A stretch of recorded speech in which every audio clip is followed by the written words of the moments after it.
पढ़ी रोग और तार निराकरण विषय पढ़ी आज आम गोटे से रोग और निराकरण विषय गोटे माने कौन रोल प्ले करवा आम क्लास रे केते जण छात्र छात्री गोटे गोटे रोगर भूमिका ग्रहण करेंगे और से रोगर विषय सम्यक धारणा देवे।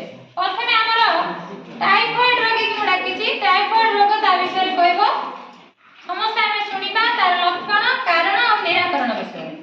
मुझे टाइफॉइड रोग मोर अन्य नाम हूँ आंतरिक ज्वर बा टाइफॉइड। मुझे एक बीजाणु जनित रोग मो कारण हूँ रोगीर मल साल्मोनेला टाइफी नामक एक बीजाणु द्वारा होता है जल और खाद्य द्वारा होता है। यार लक्षण हूँ रोगीर प्रथम अवस्था मुंड व्यथा कोष्ठकाठिन्य भली रोग होता है। रोगर कारण सर्वाधिक 10 दिन मध्य होता है। यार निवारण रोगीर मल जपर सर्वसाधारण व्यवहार कर जलाशय नमिशे से सदा सर्वदा खाद्य को घोड़ाई रखा उचित। पोलियो रोगी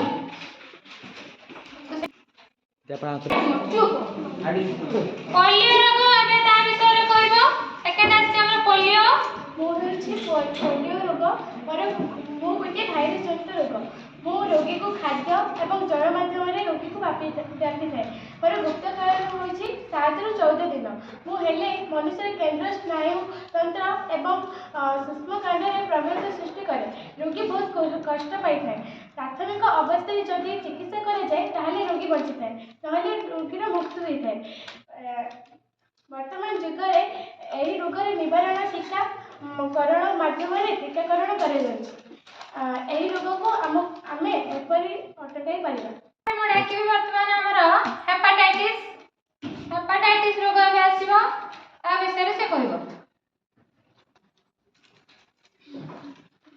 हेपाटाइटिस रोग एक भाइरस जनित रोग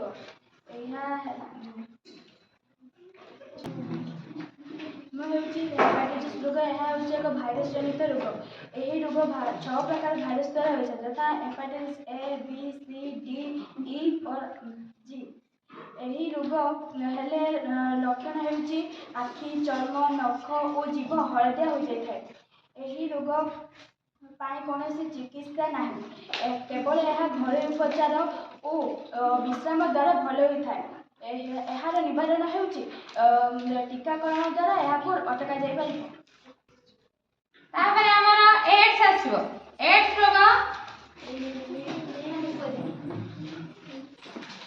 रोग ता विषय कहब एड्स रोग मोर पूरा नाम हूँ एक्वायर्ड इम्यूनो डेफिशिएंसी सिंड्रोम मु एक भाइरस द्वारा होता जार नाम हूँ HIV एवं यार पूरा नाम हूँ ह्यूमन इम्यूनो डेफिशिएंसी भाइरस। मु जो सुस्थ लोक सुस्थ मनीष देह प्रवेश कले तार रक्त लिम्फोसाइट गुड़ी को मारी दे थाए लिम्फोसाइट मारी दे रोग प्रतिरोध शक्ति को नष्ट कर दे थाए।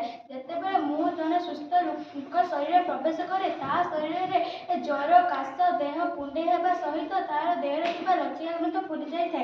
एपर्यंत मो रोग चिकित्सा कौन औषध मिल पारि ना तेणु ना कहले हेब ना मो रोगर चिकित्सा औषध दाम सबुठ अधिक एवं यही मो रोगर कारण गुड़ मन रखी निजे सचेतन होगा उचित।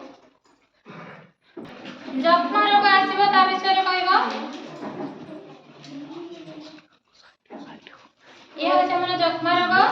मुझे जक्ष्मा रोग मत टीबी बा क्षय रोग बोली कहा कारण साल्मोनेला टाइफी नामक बैक्टेरिया द्वारा मो व्यापी थाए एवं मो लक्षण होचे शरीर काश होगा सहित रक्त पड़ी थाए एवं शरीर अस्वस्थ लगे एवं ओजन परिमाण कम होता है एवं मो चिकित्सा होचे DUT बा डायरेक्टली ऑब्जर्व थेरापी द्वारा मोर को भल होता है।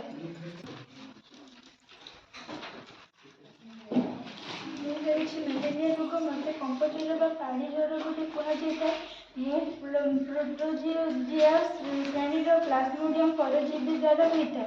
यही प्लाज्मोडियम 4 प्रकार आम देश में मुख्यतः प्लाज्मोडियम वाइवाक्स और प्लाज्मोडियम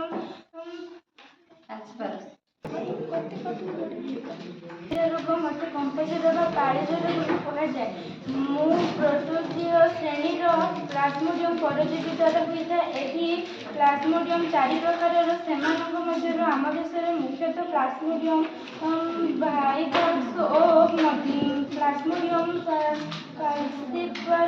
ଦ୍ୱାରା ମୁଁ ବ୍ୟାପିଥାଏ। ମୁଁ ଯେତେବେଳେ ଜଣେ ସୁସ୍ଥ ଲୋକ ଶରୀରକୁ ପ୍ରବେଶ କରେ ତା ଦେହରେ ମୁଣ୍ଡ ବ୍ୟଥା ହେବା ସହ ବାନ୍ତି, ଝାଡ଼ା, କାଶ ଆଦି ଲକ୍ଷଣ ଦେଖାଯାଏ। ମୁଁ ଯେତେବେଳେ ସୁସ୍ଥ ଲୋକ ଶରୀରରେ ଲାଗି ରହେ ପ୍ଳୀହା ଓ ଯକୃତ ବଢ଼ିବା ସହ ରକ୍ତହୀନତା ଦେଖାଯାଏ। ତାପରେ ଆମର ଆସିବ ଜଳାନ୍ତକ ରୋଗ।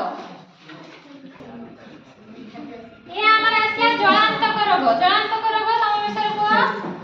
ଜଳାନ୍ତକ ରୋଗ ମନୁଷ୍ୟ ଦେଖାଯାଉଥିବା ରୋଗ। ଆମେ ଏହାକୁ ଇଂରେଜୀରେ ହାଇଡ୍ରୋଫୋବିଆ କହିଥାଉ। ଏହା ଏକ ଭାଇରସ୍ ଜନିତ ରୋଗ। ଏହା ରାପ୍ଟୋଭିରିଡି ଭାଇରସ୍ ଦ୍ୱାରା ହୋଇଥାଏ। ଏହାର ଲକ୍ଷଣ ହେଉଛି ମୁଣ୍ଡ ବ୍ୟଥା, କ୍ଷତ ସ୍ଥାନରେ ପୀଡ଼ା ହେବା ଓ ସ୍ନାୟୁବିକ ରୋଗ ହୋଇଥାଏ। ଏହି ରୋଗରେ ପୀଡ଼ିତ ହୋଇଥିବା ଲୋକମାନଙ୍କର ଜଳକୁ ଦେଖିଲେ ଡରିଥାନ୍ତି। ଏହା HDCV ଟୀକା ଦ୍ୱାରା ଏହାକୁ ପ୍ରତିକାର